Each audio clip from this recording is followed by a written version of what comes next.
पवित्र बाइबल में एक ऐसे पिता और पति का जिक्र है जिसके साथ हम खुद को आसानी से जोड़ सकते हैं। फिर भी उनका विश्वास और उनकी धार्मिकता उनको हमसे अलग करती है। जी हाँ, वे कोई और नहीं बल्कि संत यूसुफ हैं। माता कलीसिया भी उनकी महानता को अच्छी तरह से पहचानती है।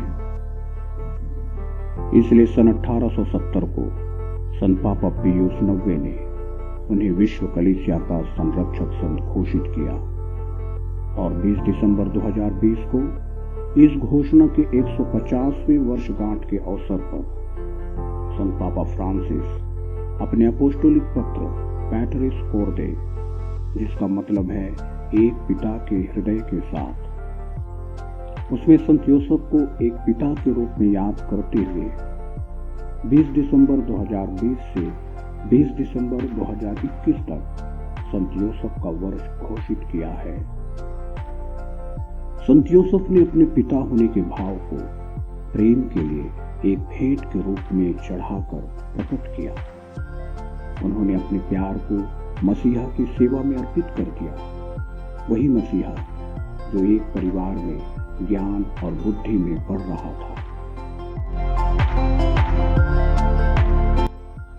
यीशु ने हमेशा उनमें ईश्वर के प्रेम को अनुभव किया।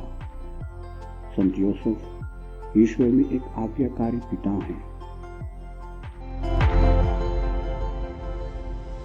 संत यूसुफ मिस्र पलायन के द्वारा मरियम और बालक यीशु की रक्षा कर यीशु को यही सिखाया कि ईश्वर की इच्छा मनुष्य के जीवन में सर्वप्रथम है। संत यूसुफ एक स्वीकार करने वाले पिता भी हैं, जिन्होंने मरियम को बिना शर्त के अपने जीवन में स्वीकार किया। उनका यह कदम आज हम सब के लिए एक सीख है।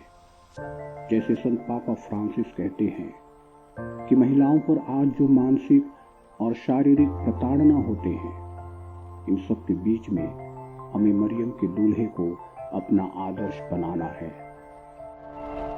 संत यूसुफ ने दुविधापूर्ण परिस्थिति में भी मरियम को पूरे सम्मान के साथ स्वीकार किया। संत यूसुफ एक साहसी पिता भी हैं। वे भी कई पारिवारिक कठिनाइयों का सामना किए। विषम परिस्थितियों में वे हमेशा शांत और विश्वासी बने रहे। वे ईश्वर पर पूरा भरोसा रखे और उनके वचनों को ध्यानपूर्वक सुना। हर हालत में उन्होंने मरियम और यीशु की रक्षा की। इसलिए संत यूसुफ माता कलीसिया के और कुछ हो ही नहीं सकते सिवाय एक रक्षक के। उन्होंने अपने जीवन में दूसरों की भी समस्याओं को देखा, विशेषकर प्रवासियों के दुखों को। इसलिए वे लोग जिन्हें मजबूरीवश युद्ध, गरीबी, घृणा और अत्याचार के कारण अपना देश और घर छोड़ना पड़ता है, वे उनके रक्षक हैं। साथ ही साथ हर गरीब, जरूरतमंद, पीड़ित, मरणासन व्यक्ति, हर प्रवासी, बंदी और हर बीमार व्यक्ति वे संतान हैं जिनके संत यूसुफ रक्षक हैं। इसलिए संत पापा कहते हैं कि हमें भी कलीसिया और गरीबों की सेवा करना सीखना है। संत यूसुफ एक साधारण बढ़ई में अपनी मेहनत के द्वारा अपने परिवार की आजीविका चलाई। संत पापा कहते हैं कि संत यूसुफ अपनी मेहनत के द्वारा हमें काम और मेहनत की गरिमा और उसके आनंद के बारे में सिखाते हैं। संत पापा यह भी कहते हैं हमें काम और मेहनत करने वालों की सराहना और उनका प्रोत्साहन करना चाहिए। आगे वे आह्वान करते हुए कहते हैं कि कोई भी व्यक्ति, युवा या परिवार बिना काम के ना रहे। हम आलसी ना बने और अपने गुणों और ज्ञान का उपयोग परिवार, समाज और देश की सेवा में करें। हम ईश्वर के दाखबारी में काम करने बुलाए गए हैं ताकि इस पृथ्वी पर ईश्वर के राज्य का अनुभव कर सके। संत पापा कहते हैं कि संत यूसुफ इस संसार में स्वर्गीय पिता की छाया है। एक पिता जो अपने बच्चों के लिए खुद को समर्पित कर देता है। जो खुद के लिए कुछ नहीं चाहता पर अपने बच्चों को भरपूर देता है। हर परिवार को संत योसेफ की तरह एक पिता की जरूरत है। आज बहुत से ऐसे बच्चे हैं जो पिता के होते हुए भी पिता का सच्चा प्यार, मार्गदर्शन और एक अच्छा उदाहरण अपने पिता से नहीं पाते। आज जरूरत है एक ऐसे पिता की जो अपने बच्चों पर अपना अधिकार थोपे ना पर उसे जताए, जो बच्चों को प्रेम से और प्रेम करना सिखाए। वह बच्चों की स्वतंत्रता को सीमित ना करे बल्कि स्वतंत्रता को जिम्मेदारी के साथ जीना सिखाए।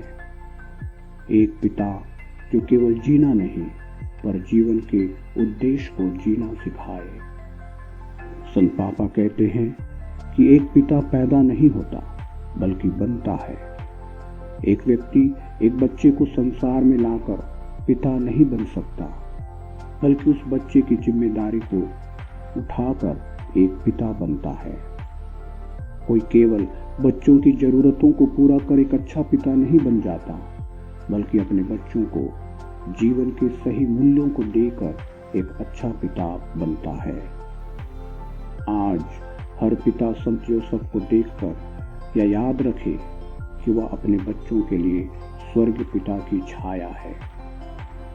यह वर्ष जो संत योसेफ को समर्पित है, आइए हम उनकी मध्यस्थता के द्वारा अपने जीवन में संत योसेफ के इन गुणों को जीने का प्रयास करें।